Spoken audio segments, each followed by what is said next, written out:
Hatırlanacağı üzere 2014 yılının Ekim ayında Kobani olaylarını protesto bahaneli eylemler ile HDP'nin eş başkanları örgüt taraftarlarını sokağa çağırmış, ülkeyi kaosa sürüklemek, iç savaş çıkarmak ve özelde hazmedemediği İslami yaşantıya saldırı fırsatı bulmuştur. Meydana gelen olaylarda HDP-PKK, Cenah-ı Özel'de cami, Kur'an kursları, İslami STK'lara ve yine referansı İslam olan Hür Dava Partisi'ne uzanabildiği diğer siyasi oluşumlara da her türlü fiili saldırıyı düzenlemişlerdi.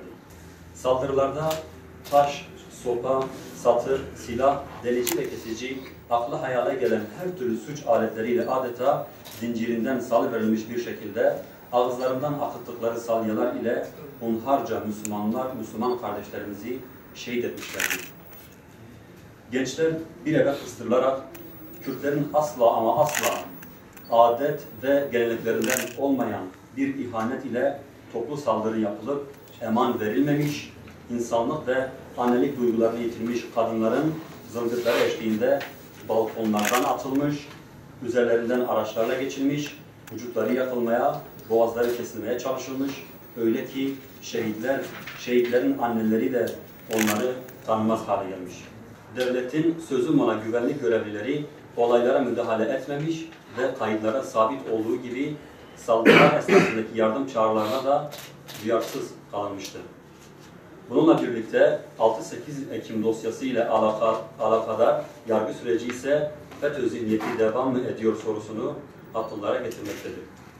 6-8 Ekim olayları bölge gerçekleri açısından bir milattır. Kanıyla destan yazan Şehit Yasin ve arkadaşları şer güçlerin hesaplarını alt üst etmiş, bölgedeki sessizliği bozmuş ve olaylarla birlikte yıllardır Kürdistan coğrafyasında Müslüman halkın yaşadığı acıları, sıkıntıları batıdaki Müslümanların da görmesini sağlamıştır.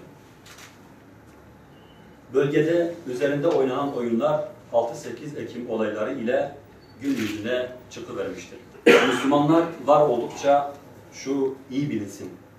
Kürdistan coğrafyasını İslamsızlaştırma emellerine asla ama asla ulaşamayacaklardır. Bizde Hüseyinler bitmez, varsa Yezidleri, bizde Yasinler bitmez, varsa çeteleri, Aytaşlar bitmez, varsa etekli yarasaları. Şehitlerimiz her zaman bizim için cesaret ve iftihar vesilesi olmuştur.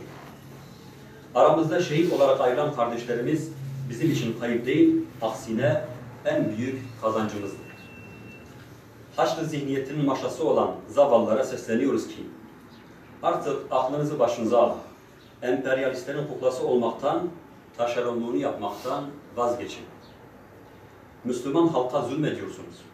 Ama şunu unutmayın ki, zulüm devam etmez. Kürt halkı artık sükunet ve huzur istiyor. Marksist, komünist ve sosyalistlerin kendilerini kullanmasını istemiyor. Kürtlerin koruyucusu olan yerin ve göğün yegane yaratıcısı Allah Azze ve Celle'dir. Çocuklarınızı Kur'an'ı, Efendimizin hayatını öğrenmeleri için camiye gönderin. İslam düşmanlarının sonu cehennem olan devrim fantazileri için ölmeye değil. Son olarak şunu belirtelim ki, bu bölgede kimse kendini başkasından üstün görmesin.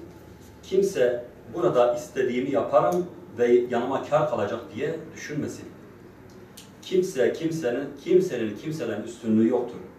Üstünlük ölçüsü Allah'a bağlılıktır ve takvadır. Allah'ın arzı geniştir. 6-8 Ekim'de halkımız dostu da düşmanı da gördü. Anneler ve babalar çocuklarının ölmesini istemiyor. Müslüman Kürt halkının değerleri ve manevi dinamikleriyle ters düşen şer güçler artık istedikleri gibi bölgemizde at koşturamayacaklar.